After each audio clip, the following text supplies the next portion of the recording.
Em Araraquara, o Paysandu foi surpreendido pela Ferroviária. Com 1 minuto de bola rolando, cruzamento para a área e de cabeça, Vitor Barreto abriu o placar. 1-0. Em casa, a Ferroviária não deu trégua para o Papão e foi só ataque.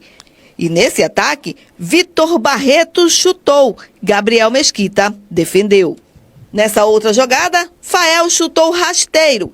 A bola passou assustando o goleiro bicolor. Aos 9 minutos de jogo, Vitor Barreto aproveitou a falha da defesa bicolor para aumentar. 2-0 Ferroviária. O Paysandu não conseguia criar jogadas no primeiro tempo e uma das poucas chances de finalizar foi essa.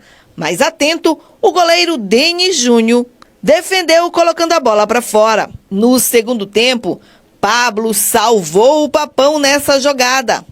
O Paysandu buscava pelo menos diminuir a vantagem da Ferroviária. E como quem não faz leva, nesse ataque, Albano tocou para Juninho finalizar. 3-0. Para fechar a goleada, Douglas, nessa jogada, aproveitou a saída do goleiro bicolor e mandou a bola para o fundo do gol. Final, Ferroviária 4, Paysandu 0. Não foi a postura que nós estamos tendo e queremos ter. Segundo, a responsabilidade é toda minha, cara. Sou eu que monto, eu que ministro os treinos, eu que monto toda a questão tática, estratégia de jogo. Então, peço desculpa ao torcedor e assumo a responsabilidade aqui. E terceiro, que a gente promete, nós todos prometemos uma postura diferente contra o Ituano, né?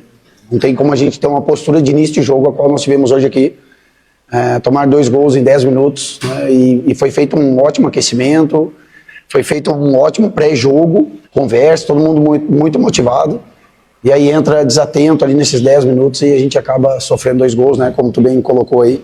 E aí sempre fica mais difícil, né? Quando tá perdendo de 1-0, imagina 2.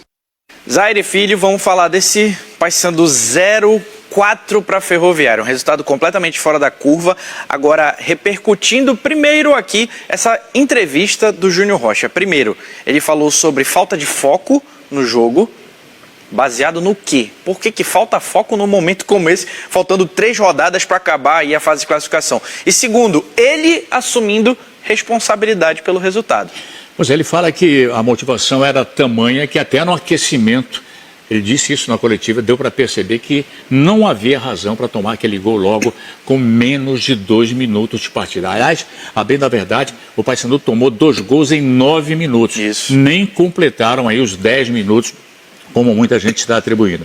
Agora, o comprometimento que o técnico Júnior Rocha pediu dos jogadores nas suas pré-eleções, antes de sair de Belém, ele acabou comprometido com a atuação de ontem. O Paysandu foi uma equipe apática, gessada totalmente, inerte, sem criatividade, totalmente dominada pelo time da Ferroviária.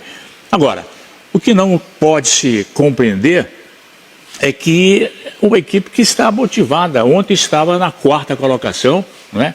Perde 2 posições, agora é 6º lugar, e veja o que é uma vitória, o que são 3 pontos. A Ferroviária, que era 9ª, estava fora do G8, ela amanhece na 5ª colocação. Aliás, o Paysandu, ele tá renascendo um monte de time aí na Série C, né? Pois Se a gente for ver, o Amazonas já tá brigando lá em cima, o Santa Cruz estava quase morto, entrou no G8. Pois é, o envolvimento que o Paysandu sofreu no primeiro tempo, quando se esperava que com algumas modificações a coisa mudasse, qual nada? Continuou no mesmo ritmo, dominado pela equipe da Ferroviária. O seu técnico, aliás, o Correia, né? Rogério Correia, sempre no caminho. Ex-zagueiro de Remo e Paysandu. De Remo e Paysandu, sempre aí na rota dos 2 maiores aqui do futebol paraense e dando o trabalho. O Paysandu tem problema, já teve ontem com a contusão do Marcinho. Pois é, isso que eu ia lhe perguntar agora, Zé. Eu acho que assim, tem notícias ruins quando você perde 4-0, agora precisa ver o tamanho do problema que é essa lesão do Marcinho. Pedro Henrique expulso, então você não tem mais aquela base de meio de campo para a próxima partida? Veja, o Pedro Henrique sem poder jogar, tomou o cartão vermelho, o Marcinho não se sabe qual é a gravidade da contusão dele, e o Caio Melo que vem caindo a cada jogo de produção. Ele ontem voltou a atuar. Aliás, os 3 homens importantes, eu diria que a base do Paysandu de articulação. Talvez o compartimento mais sólido, mais consistente hoje é Pedro Henrique, Caio Melo e Marcinho. E o Paysandu hein? Pode não contar pelo menos com 2. O Pedro Henrique está fora, né? O Marcinho vai passar por avaliações e o Caio Melo ontem que acabou sendo substituído. Aliás, desde a lesão dele, ele não voltou bem, né? Tivemos ontem também a estreia do zagueiro, né? O Lucas Rodrigues, né? E o Paysandu com o Thalisson também, esperava-se muito do Thalisson ontem, pelo que jogou na última partida contra o Confiança na Curuzu.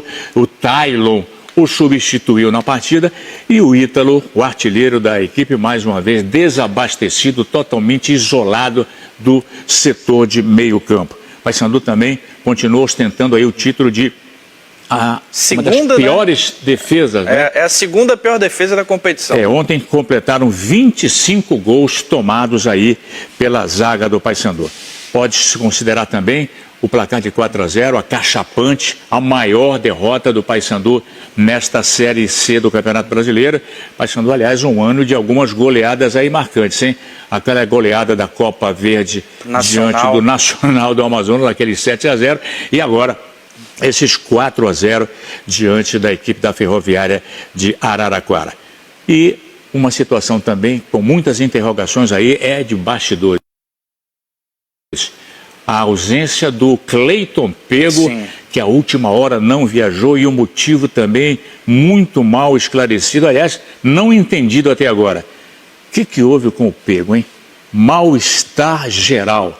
Poderíamos dizer que numa nova codificação da medicina aí seria a MEG, mal-estar geral. Muitas especulações em cima disso.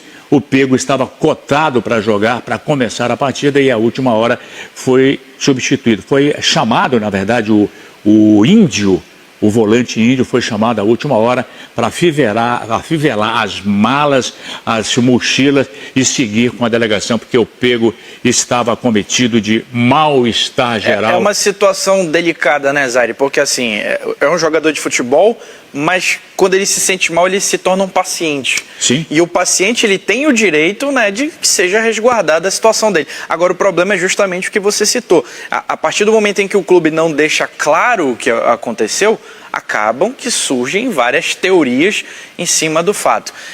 Inclusive, há quem admita, é preciso tomar cuidado, Sim. que o efeito Castro poderia também estar por trás disso aí. São especulações apenas, não se confirma absolutamente nada, porque não sabemos, não somos médicos. Exato. E nem tampouco sabemos definir o que é o MEG, o mal-estar geral acometido pelo Cleiton Pego. Vamos ver como é que está a classificação, Zaire? Vamos colocar na tela aí essa Série C que o que parecia estar tranquilo e encaminhado, de repente ficou uma grande dúvida, né? O Paysandu está ali na 6ª colocação, foi ultrapassado pelo seu adversário de ontem, a Ferroviária. O Paysandu está com 26 pontos, a Ferroviária passou ali a 27. O Brusque é o líder com 30, em segundo, Inter de Limeira com 28, Botafogo da Paraíba com 27, Guarani também 27. Aí o Santa Cruz está dentro do G8 ali com 25 e o Ipiranga com 25.